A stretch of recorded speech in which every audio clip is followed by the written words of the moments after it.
देखो बच्चों, आज हम शुरू करते हैं क्वेश्चन नंबर 3 एक्सरसाइज 1.2। ठीक है, मैथ्स 12th क्लास। अब हमें क्वेश्चन दिया हुआ है फंक्शन डोमेन और कोडोमेन में रियल नंबर है और फंक्शन हमारा है ये इस बॉक्स में बना हुआ है एक्स और इसको कहते हैं ग्रेटेस्ट इंटीजर फंक्शन। तो इसकी ओवरऑल वैल्यू क्या होती है जो इसके लेफ्ट में इंटीजर आता है, जो आपने 11th क्लास में पढ़ा होगा। इसको हमको शो करके बताना है क्या ये फंक्शन 1 और ऑन टू है या नहीं है। ठीक है, अब देखो बच्चों 1 चेक करने के लिए हम क्या करते हैं। अब देखो मान लेते हैं कि अगर मैं x की वैल्यू रखता हूं यहाँ पे 1.2, ठीक है, तो इसकी वैल्यू हमको क्या मिलेगी 1। जो इसके लेफ्ट में पहला इंटीजर होगा वो 1 ही होगा, तो इसकी वैल्यू हो गई 1। अगर मैं इस फंक्शन में रखता हूं 1.5 तो तब भी मुझको वैल्यू कितना मिलेगी 1। यहां तक कि अगर मैं वैल्यू 1.9 रखता हूं तब भी मुझको वैल्यू 1 ही मिलेगी। तो क्या हो रहा है कि यहाँ पे यूनिक इमेज तो है ही नहीं, तो इसका मतलब ये फंक्शन 1 नहीं है। ठीक है, कॉमन इमेज आ गई ना, तो ये फंक्शन 1 नहीं है। तो हम क्या लिखेंगे, f इज नॉट 1। ठीक है, दूसरी बात ऑन टू चेक करते हैं। ऑन टू चेक करने का हमारा तरीका, अब देखो बच्चों जितने भी वैल्यू है, जितने भी हमारे फ्रैक्शन में नंबर है, तो उनकी जो वैल्यू आएगी वो इंटीजर ही आएगी। तो इसका मतलब यहाँ से कभी भी फ्रैक्शन में वैल्यू नहीं निकल सकती। तो जितनी भी फ्रैक्शन की वैल्यू होंगी वो सारी क्या हो जाएंगी, वो किसी की उनकी कोई प्री इमेज नहीं होगी। ठीक है, तो ये इसका मतलब ये ऑन टू नहीं है। क्या लिखेंगे, no fraction has pre image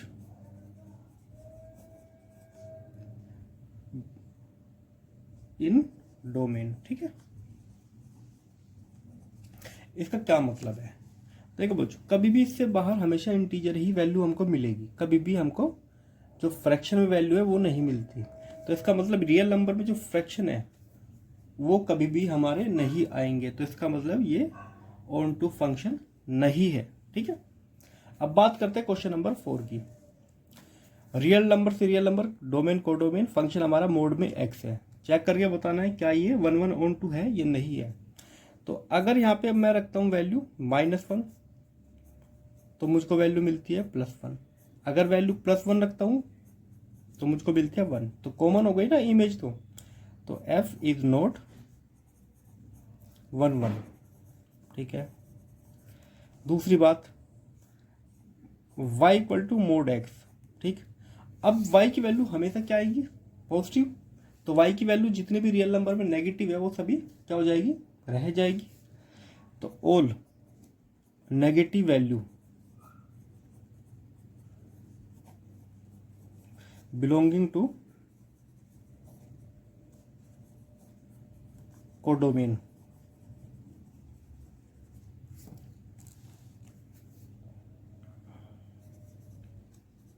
have not pre image in domain. ठीक है,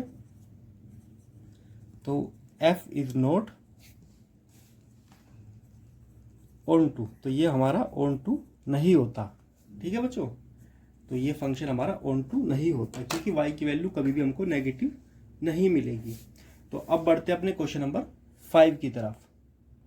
देखो बच्चों ये क्वेश्चन नंबर 5 है, हमारा एक सिग्नम फंक्शन है और डोमेन और कोडोमेन दोनों रियल नंबर के लिए डिफाइन है। ठीक है, फंक्शन सिग्नम फंक्शन का क्या मतलब होता है, x की वैल्यू अगर 0 से बड़ी है, पॉजिटिव वैल्यू है, तो फंक्शन की वैल्यू हमेशा रहेगी 1। अगर x की वैल्यू 0 है तो फंक्शन की वैल्यू होगी 0। और ऑल नेगेटिव x, जितने भी x की नेगेटिव वैल्यूज है उसके लिए फंक्शन की वैल्यू होगी -1। अब हमें ये चेक करके बताना है क्या फंक्शन 1 और ऑन टू है या नहीं है। देखो बच्चों अगर मैं वैल्यू रखूंगा 1 या फंक्शन में वैल्यू रखता हूँ 2, दोनों ही केस में वैल्यू कितना आ रही है, 1 ही आएगी। x की सारी वैल्यू जितनी भी पॉजिटिव वैल्यू है अगर वो रखोगे फंक्शन में तो हमको क्या मिलेगा, कॉमन यहाँ पे 1 ही वैल्यू मिलेगी। तो इसका मतलब यहाँ पे कोई यूनिक इमेज नहीं है। ठीक है, तो domain has not unique image in codomain, so f is not 1 1। तो ये फंक्शन 1 1 हो ही नहीं सकता, ठीक है। तो कॉमन वैल्यू काफ़ी ज़्यादा मिलेगी। बात करते हैं ऑन टू फंक्शन की। अच्छा देखो बच्चों, यहाँ पे y की या फंक्शन की वैल्यू सिर्फ 3 वैल्यू है और यहाँ पे रियल नंबर है, तो बाकी जितनी वैल्यू, इन तीनों को छोड़ के बाकी जितनी वैल्यू है वो सभी छूट जाएगी। तो इसका मतलब ये ऑन टू नहीं है, तो ये ऑन टू नहीं है। तो except 1 0 -1, no other element of codomain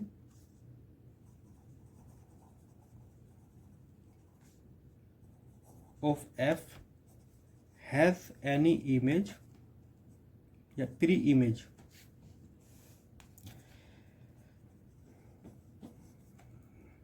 in its domain. तो फंक्शन हमारा f is not onto, ठीक है। तो ना ये फंक्शन हमारा 1 1 है और ना ही ये हमारा फंक्शन ऑन टू है, ठीक है बच्चों। तो ना तो ये फंक्शन हमारा 1 1 है और ना ये हमारा ऑन टू है, ठीक है। क्वेश्चन में यही पूछा था कि ना इधर 1 1 नॉर ऑन टू। अब बढ़ते हैं अपने क्वेश्चन नंबर 6 की तरफ। देखो बच्चों, क्वेश्चन नंबर 6 में क्या कहता है, ए सेट हमारा है जिसमें एलिमेंट है 1 2 3 और बी के अंदर 4 5 6 7, ठीक। अब इन दोनों सेट के बीच में जो रिलेशन है या जो फंक्शन है वो क्या है, फंक्शन में वैल्यू 1 रखते हैं तो क्या मिलता है 4, 2 रखेंगे तो 5 मिलेगा, 3 रखोगे तो 6 मिलेगा। अब हमें शो करके बताना है क्या ये फंक्शन 1 1 है। बिल्कुल, हर एक इमेज जो है, जो पीछे वाला नंबर है वो बिल्कुल यूनिक है। 1 रखोगे 4 मिलेगा, 2 रखोगे 5, 3 रखोगे 6 मिलेगा। तो each domain has unique image, so function is 1 1, ठीक है। फंक्शन हमारा 1 1 होता है।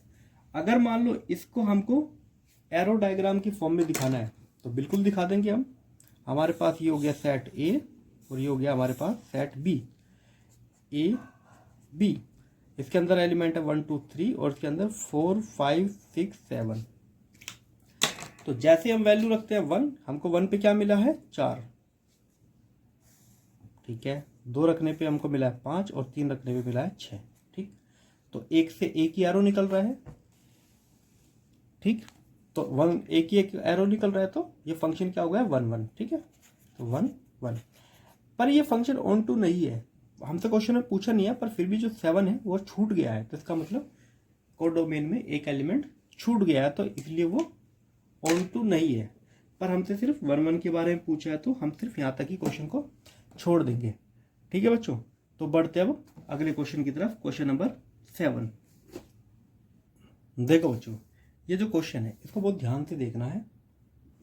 हमारा जो फंक्शन है real to real, domain codomain दोनों रियल नंबर हो सकते हैं और हमारा फंक्शन है 3 - 4 x1। तो हमको चीज चेक करना है ये 1 1 और ऑन टू, ठीक है। तो हमको क्या करना है, चेक 1 1 एंड ऑन टू, दोनों ही केस में, इस क्वेश्चन में भी और इसमें भी हमको दोनों यही चीज चेक करनी है। तो चेक करने का सबसे पहले तरीका हमारा क्या होता है, f(x1) = f(x2), ये हम रख के चेक करेंगे यहाँ पे। तो हमारा हो जाएगा 3 - 4x1 = 3 - 4x2। तो एक बार हमने x1 रखा, एक बार x2 रखा, ये 3 से 3 कैंसिल, माइनस से माइनस कैंसिल, 4 से 4 कैंसिल, तो हमको क्या मिला x1 = x2। तो ये तो हमारी कंडीशन होती है 1 1 के लिए, तो f इज 1 1, ठीक है, क्योंकि x1 = x2 आ गया और fx1 बराबर है x2, ठीक है। तो अगर x1 और x2 दोनों बराबर होंगे तभी ये दोनों वैल्यू इक्वल होगी, इसका मतलब हर एक वैल्यू यूनिक है, ठीक। अब यहाँ पे जो मेन चीज़ आती है वो आती है ऑन टू को कैसे चेक करते हैं। इसमें ध्यान देना, हम फंक्शन की जगह क्या रखते हैं, y equal to 3 minus 4x। अब हमको क्या करना है, x को लेफ्ट में रखना है और y को हमको राइट में रखना है, ठीक है। और x हमेशा सिंगल होना चाहिए, जैसे यहाँ पे y सिंगल है ना, उसी तरह x को सिंगल होना चाहिए। तो 4 इधर आ जाएगा, 4x, तो इधर आ जाएगा हमारा 3 माइनस वाई, 4 चला जाएगा इसके डिनोमिनेटर में, ठीक, ये आ गया। अब देखो बच्चों, यहाँ पे क्या y की वैल्यू में कोई रेस्ट्रिक्शन है? क्या हम y की वैल्यू रियल नंबर जो रखेंगे उसमें कोई कंडीशन लगी हुई है कि ये रियल नंबर में से ये वैल्यू हम नहीं ले सकते? तो यहाँ पे कोई कंडीशन नहीं लगी है, y की वैल्यू हम कुछ भी ले सकते हैं रियल नंबर में, ठीक है। और रखने पे हमको x भी रियल नंबर मिलेगा। तो y belong to real number, साथ साथ x belong to real number. तो ये जो सारे एलिमेंट हमारे आएंगे डोमेन और कोडोमेन के, ठीक है, ईच डोमेन की कोई ना कोई हमारी इमेज जरूर होगी। तो कोडोमेन में कुछ भी नहीं छूटेगा, हमारा हर एलिमेंट जो कोडोमेन में होगा उसकी कोई ना कोई प्री इमेज होगी, ठीक है। क्योंकि यहाँ पे कोई कंडीशन नहीं है, यहाँ पे कोई बैरियर नहीं है y की वैल्यू के लिए, ठीक है। तो ये फंक्शन क्या हो जाएगा, ये ऑन टू भी है, f इज ऑन टू, ठीक है बच्चों। तो यहाँ पे x के लिए कोई भी बैरियर नहीं है, तो इसलिए ये ठीक है। तो जितनी भी वैल्यू कोडोमेन के अंदर होगी, ठीक है बच्चों, तो फंक्शन ऑन टू हमारा नहीं है। अब बढ़ते हैं इसके सेकंड पार्ट पे, ठीक है। इसका सेकंड पार्ट है हमारा ये फंक्शन रियल नंबर, इसका डोमेन और कोडोमेन दोनों रियल नंबर है और फंक्शन हमारा है 1 प्लस एक्स स्क्वायर। अब हमको 1 1 चेक करना है, तो हम वही करेंगे अपना 1 1 चेक करने के लिए, F x1 equal to F x2। तो यहाँ पे लिखेंगे 1 by x1 whole square 1 plus x2 whole square, 1 से 1 cancel, x1 square equal to x2 square. अगर इधर अंडर रूट करेंगे तो ये आ जाएगा हमारा प्लस माइनस x2। तो ये तो इक्वल नहीं आ रहा है, ठीक है। तो इसका मतलब ये हमारा इसकी यूनिक वैल्यू नहीं होगी। अब सिंपली समझो, ये हमारा 1 1 नहीं हो सकता। क्यों? अगर मैं यहाँ पे -1 रखूं तो 1 प्लस -1 स्क्वायर, तो ये हमारा तब भी 2 आएगा। और मैं यहाँ पे +1 रखूं तब भी मेरा यहाँ पे 2 आएगा। तो इमेज जो है वो कॉमन हो गई। तो इमेज तो कॉमन है, तो इसका मतलब यूनिक नहीं रही। तो यहाँ पे ये फंक्शन f इज नॉट 1 1, ठीक है, ये हमारा 1 1 नहीं है, क्योंकि यहाँ पे इमेज जो है वो कॉमन नहीं है। अब चेक करते हैं हम अपना ऑन टू के लिए, ठीक है। तो अभी हम चेक करेंगे अपना ऑन टू के लिए।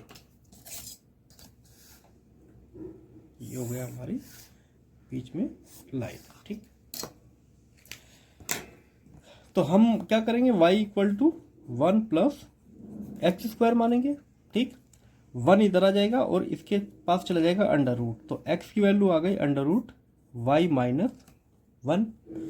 अगर x को डिफाइन होना है तो y की जो वैल्यू होगी वो क्या होगी, y minus 1 greater than equal to 0, ठीक है। तो अगर x को डिफाइन होना है, अंडर रूट के अंदर कभी भी नेगेटिव वैल्यू नहीं आ सकती। इसका मतलब ये वाली वैल्यू या तो 0 हो या 0 से बिगर हो। तो इसका मतलब y की value greater than equal to 1 ये होनी चाहिए। डोमेन में तो सारी रियल नंबर आ रही है, पर अकॉर्डिंग टू क्वेश्चन y की वैल्यू हमेशा क्या आनी चाहिए, 1 या 1 से बड़ी। तो इसका मतलब है यहाँ पे जब वैल्यू रखेंगे, अगर हम x की वैल्यू 0 रखेंगे तो वैल्यू क्या मिलेगी, अगर हम x की वैल्यू 0 रखेंगे तो यहाँ पे वैल्यू मिलेगी 1। तो कभी भी हमें यहाँ पे कोई भी 1 से छोटी वैल्यू नहीं मिल सकती। x की वैल्यू हम कुछ भी रखें पर यहाँ पे मिनिमम वैल्यू 1 तो मिलेगी, ठीक। तो इसमें तो रियल नंबर में सारे नेगेटिव नंबर भी आते हैं, तो जितनी भी 1 से छोटी वैल्यूज होंगी कोडोमेन के अंदर वो सारी उनकी कोई भी प्री इमेज यहाँ पे नहीं हो पाएगी, ठीक है। तो वो सब छूट जाएगी, नेगेटिव तो छूटेगी सारी वैल्यू, साथ में 1 से छोटी जितनी भी वैल्यू है वो सभी हमारी रह जाएंगी, उनकी कोई प्री इमेज यहाँ पे नहीं है, ठीक है। तो ये फंक्शन हमारा ऑन टू हो गया है, ठीक, और नॉट ऑन टू। तो f is not onto. तो हमको वही सेंटेंस लिखना है जो हम बार बार लिखते आ रहे हैं कि ऑल नेगेटिव और less than 1 value has no pre image in domain. ठीक है, वही हमको सेंटेंस यहाँ पे भी लिख देना है। ठीक है, यहाँ तक भी लिखोगे ये भी ठीक है।